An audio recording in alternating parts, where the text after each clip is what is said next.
Okay, Alien, you can to see with your ears the difference. This is the audio.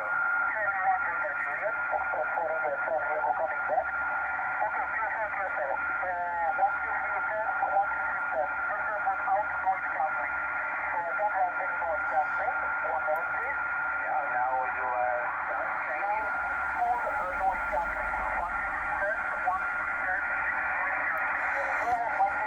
Okay, with the second modulation, the noise is growing up, and I copy you better with the first position, okay, with the big cancel or noise cancel, okay? Fox 4 India Charlie Echo Echo Charlie 1 Delta Juliet. Hello everybody, Fox 4 India Charlie Echo here, coming today with a new radio. It's the Kenwood TS-530S. For the 1980s and after that, it was just a beautiful piece of art. A lot of ham radio used it to make beautiful QSOs and a lot of DX. It's a little bulky, I have to say, smaller than its kind and its generation. It's an SSB-CW radio. It has an inside power supply that it's working from 120 and 220 volts. Doesn't have a very much drain power consumption. 27 watts on receive and about 300 watts in TX. The input antenna, it's SO239 classic with a 50 ohm input, and it weighs about 12.8 kilograms. That's about 28 pounds, and it's a 100 watts power output radio in SSB and CW. It works on on emission with two finals, two tubes that are two 6146B tubes, and the price of this was about 500 pounds, like in 81. The info I found it on RigPix. To be honest, I paid about 100 euros here in France, and it's almost brand new. It's almost brand new. It has small a little small chipping points here there, but it's almost like new. It has this typical radio, the Kenwood radio, has a little bit of add-ons and accessories and options like antenna tuners, digital clocks, matching external speaker with filters, a phone patch, sorry, extended digital or analog VFO, and 3 types of crystals: the Yankee Kilo 88 Charlie, Yankee Kilo 88 Charlie November, and the Sierra November. These are free filters, sorry, for CW of 500 Hertz, 270 Hertz, and 1.8 kilohertz for SSB, with intermediate frequency of 8.83 megahertz. It was very hard to find one and to own one in those days, in the 80s and in the 90s. I know I searched for one a lot. Like I said, I found radios that were not new, that were modified, they were not in mint condition, and I know they had a problem after a lot of time of usage. They usually went deaf little by little, and the reception was not great. This one works very, very good, and I have it with the trio mic. You can see it in the back side here. I have it with the trio mic. Trio and Kenwood was almost the same thing, so it was the first company before Kenwood. I think it's Echo Alpha 2 Whiskey Sierra, it's correct?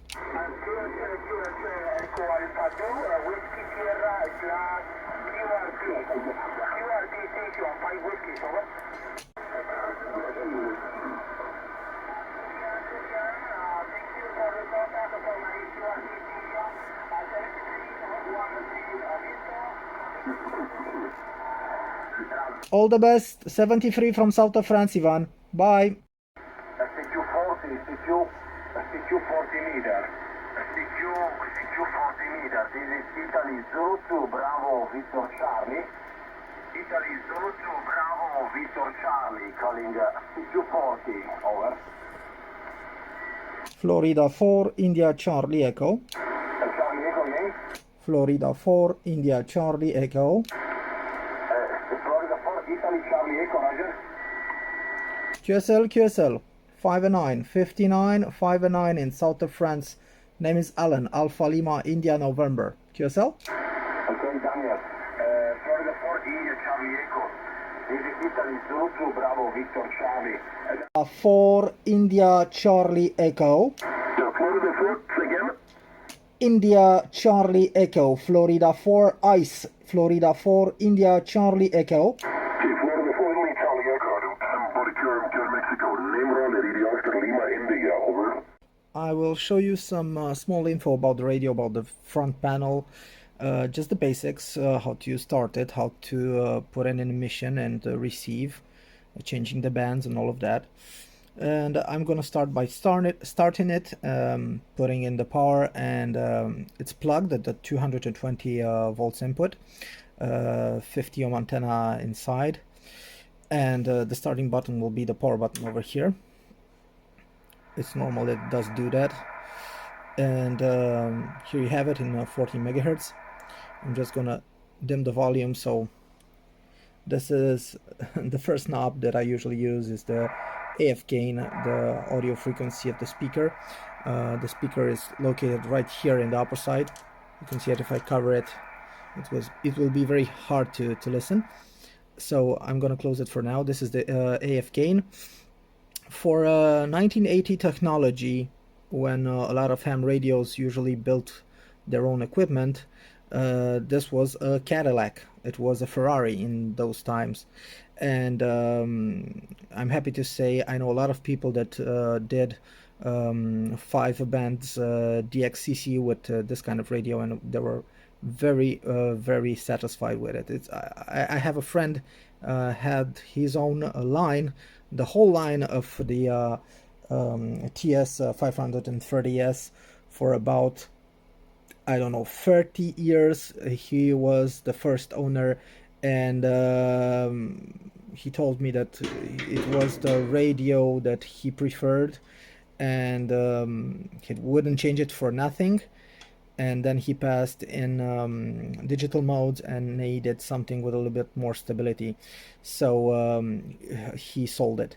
But until today he regrets that. I'm sorry to hear that from him, but 30 years of work output, and he didn't change anything. It even had the original electrolytes, the original condensers. So for 1980 technology, we'll start from this angle. He has a noise blanker and a Vox. Very good for 1980s to have a noise blanking system, and the Vox for a desk microphone was very good, also for contest. You can see he has a button for send and receive, a Vox delay, CAR. This was for adjusting the tune on the CW mode. You have the meter control of ALC, IP, RF, and HF and HV. This is just to change the reading on the meter. Sorry, that's my dog. That's very crazy. AGC, automatic gain control function for the instrument, for the meter, and also for the radio. You have a phones jack, a mic jack, and the CW key jack. It's in the back. You have a mode button for USB, LSB, CW, and tune. This is very important to use the tune, because in this mode you can tune your radio without burning or risking burning your finals. Usually passing it to tune will reduce the output tube power to 50%. You have a mic gain that goes from 0 to 10, usually on between 4 and 6. It's the best gain to use for the microphone. For the original microphone or desk microphone, you have a narrow button processor. If you push it, you'll see a LED indication on the screen, on the board, the processors over here, and attenuation RF ATT button on and off that you can see it's dimming the S meter while I'm pushing it. So when you have loud noises or stations that are coming very hard, this, I don't think I have to explain. This is the VFO tuning. You have also an external VFO add-on if you want to put it in or not. The RIT and exit buttons for CW that you can activate from here, and you can see they just light up. A calibration button for the frequency, and the band selection that this one has from 1.5 to 29 with the work bands also. Audio frequency, like I said, intermediate frequency shift left and right. It has a small notch here, so you can just feel it when you're in the middle. RF gain, usually this stays on 10, but well, while you moving it, while you close it, you'll see something that is normal. You'll see the receive part, the meter will go up and up and up until it goes to just up the scale. So this is a normal thing, normal operation.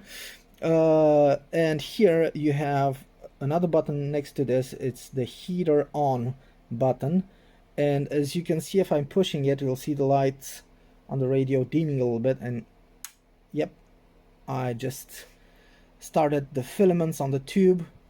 And to have a TX with this kind of radio, you have to put your heater on. If not, the tubes will not work and you will not have transmission with the radio. It's very simple.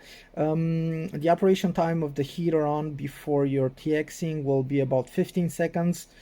Leave it a minute just to be sure you don't for the guys that are buying a new radio and you don't know what kind of tubes you have in, just leave it for a minute. A minute will be sufficient for this kind of tubes. I heard people that left the heater on to the radio for 3 minutes. Usually it's 15 seconds, like I said, but you can give that a minute. Working a hybrid radio has another thing, 3 buttons that are very important for the TX part. You have the tuning of the final, because you have a final tube drive, you'll have a load, you'll have a plate, and you'll have a drive to tune your finals.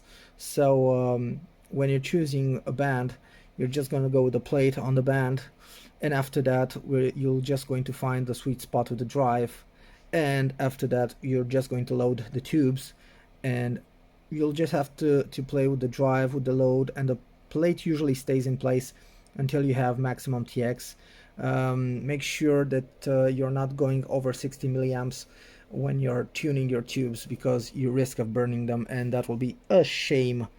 Don't forget, when you're tuning, very important, put it on tune. Put it on tune, because you'll have 50% less power, another less risk to burn your finals. It's amazing. It's a beautiful radio, and it's a beautiful desktop radio. I have it for, I don't know, 4 or 5 days.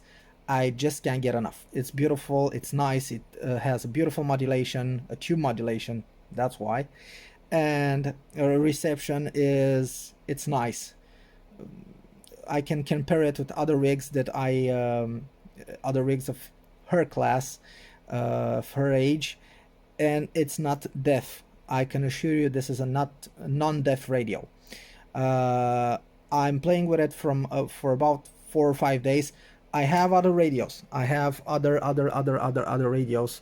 I cannot say no. I have another radio here, there, everywhere radios, but this is the one I love. I also have an 820.